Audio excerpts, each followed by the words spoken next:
স্বাগতম নতুন একটি ভিডিওতে। তো আজকে হচ্ছে আমাদের সিএসএস টিউটোরিয়ালে 12তম পর্ব। তো আমরা গত পর্বে সিএসএস এর হাইট এবং উইডথ সম্পর্কে দেখেছিলাম। তো আজকের পর্বে আমরা সিএসএস এর বক্স মডেল সম্পর্কে জানবো। তো তাহলে চলুন শুরু করা যাক। তো প্রথমে আমরা আমাদের কোড এডিটরে চলে আসি এবং এখানে যথারীতি একটি HTML ফাইল এবং একটি CSS ফাইল রয়েছে এবং CSS ফাইলটা অবশ্যই HTML ফাইলের সাথে লিংক আপ করা রয়েছে। তো এখানে আমরা যে বিষয়টা আজকে একটু বুঝবো সেটা হচ্ছে সিএসএস বক্স মডেল। তো এটা অজানা বা নতুন কোনো বিষয় না, আসলে এটা অলরেডি আমরা জানি। আমাদের টিউটোরিয়াল এই পর্যন্ত যদি আপনারা সকল ভিডিও ফলো করে আসেন তাহলে অবশ্যই এই বিষয়গুলো সম্পর্কে জানেন, বাট আজকের বিষয়টা একটু বোঝার দরকার, কারণ আপনারা যখন আস্তে আস্তে এখন আর একটু অ্যাডভান্স লেভেলে যেতে থাকবেন তখন কিছু কিছু বিষয় আছে যেগুলো আপনারা জানেন, সেগুলো নিয়েই হবে, বাট আপনাদের এই বিষয়গুলো আলাদা করে একটু জানা দরকার যাতে খুব ভালোভাবে আপনারা বুঝতে পারেন ব্যাপারগুলো। তো প্রথমে আমি এখানে একটি ডিপ ট্যাগ নিয়ে নিব। তো ডিপ ট্যাগের মধ্যে কিছু কন্টেন্ট আমি পি ট্যাগ নিব। পি ট্যাগের মধ্যে মোটামুটি 10টা লরেমের টেক্সট নিব। তো এখন এটাকে আউটপুট দেখার জন্য অবশ্যই আমাদেরকে এটাকে একটু ওপেন করে নিতে হবে একটি ব্রাউজারের মাধ্যমে। তো আমি এখান থেকে ফায়ারফক্স দিয়ে ওপেন করে নিতেছি। তো যথারীতি আমরা কিন্তু ফায়ারফক্স ইউজ করে থাকি। তো এই হলো আমাদের আউটপুট। তো এখানে আমরা একটা কিছু সিএসএস এর স্টাইল শিট দিব এই ডিপ ট্যাগটার মধ্যে। তো আমি এখানে ডিপ ট্যাগটাকে ধরবো, ধরে তারপরে এখানে প্রথমেই আমি এখানে দিব বর্ডার দিলাম 10 পিক্সেল সলিড গ্রিন। অলরেডি আপনারা জানেন বর্ডার প্রপার্টি সম্পর্কে। তো যখনই আমি বর্ডার দিয়ে সেভ করে রিলোড করব তখন দেখুন এটা কিন্তু বর্ডার কিন্তু চলে আসলো। আমরা কিন্তু ডিপ ট্যাগটা ধরেছি, তো এর ভিতরে কিন্তু কন্টেন্ট রয়েছে, সেটা হচ্ছে পি ট্যাগ। তো পি ট্যাগের কন্টেন্ট কিন্তু এখানে রয়েছে। তো তারপরে আমরা যখন এখানে একটা প্যাডিং দিব এখানে আমি 20 পিক্সেল। তারপর যখন আমরা রিলোড করব দেখুন এখানে কিন্তু ভিতরের দিকে প্যাডিংটা পেয়ে গিয়েছে এবং এটা কিন্তু আমাদের কন্টেন্ট। তো আমি কন্টেন্টটার মধ্যে বোঝার সুবিধার্থে এখানে পি ট্যাগটাকে ধরে এটা একটা বর্ডার দিয়ে দিব 1 পিক্সেল সলিড রেড। তো এখন যদি আমরা দেখি তাহলে দেখব আমরা কিন্তু এই পি ট্যাগের কথা ভুলে যাই। পি ট্যাগ একটা আমাদের কন্টেন্ট।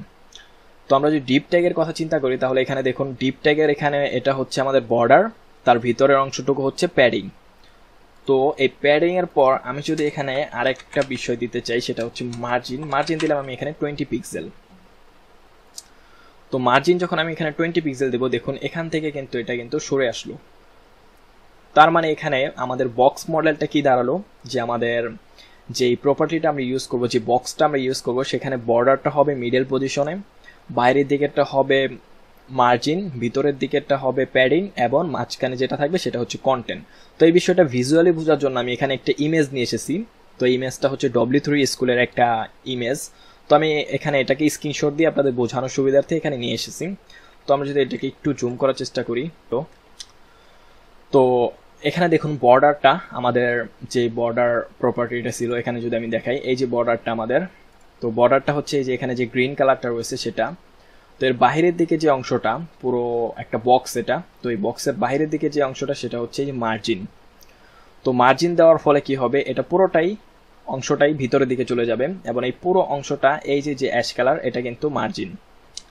তারপরে আবার এই বর্ডার ভিতরে এই প্যাডিং এর যে অ্যাশ কালারটা রয়েছে এটা কিন্তু প্যাডিং। তো এর ফলে কি হবে, কন্টেন্টটা কিন্তু আরো ভিতরে চলে যাবে এবং এটা হবে কন্টেন্ট।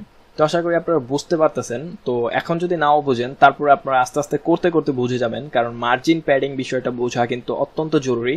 বিশেষ করে নতুন অবস্থায় অনেকেই কিন্তু এই বিষয়টা বুঝে না, যদিও বা আমরা ইতিপূর্বে মার্জিন এবং প্যাডিং নিয়ে আলাদা করে ভিডিও তৈরি করেছিলাম এবং সেখানেও কিছুটা বোঝানোর চেষ্টা করছি।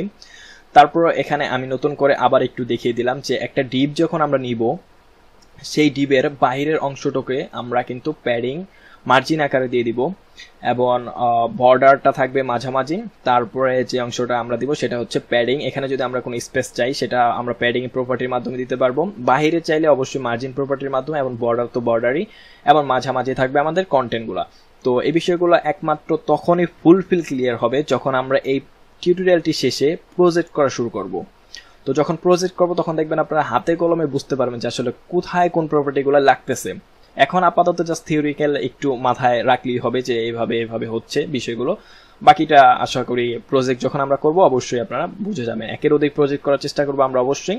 তো আপনারা যদি সাথে থাকেন অবশ্যই শেষ পর্যন্ত সবকিছু দেখতে পাবেন। তো আজকে ভিডিও এই পর্যন্তই। আশা করি ভিডিওটি ভালো লেগেছে। যদি ভালো লেগে থাকে তাহলে অবশ্যই একটি লাইক দিবেন, কমেন্ট করবেন।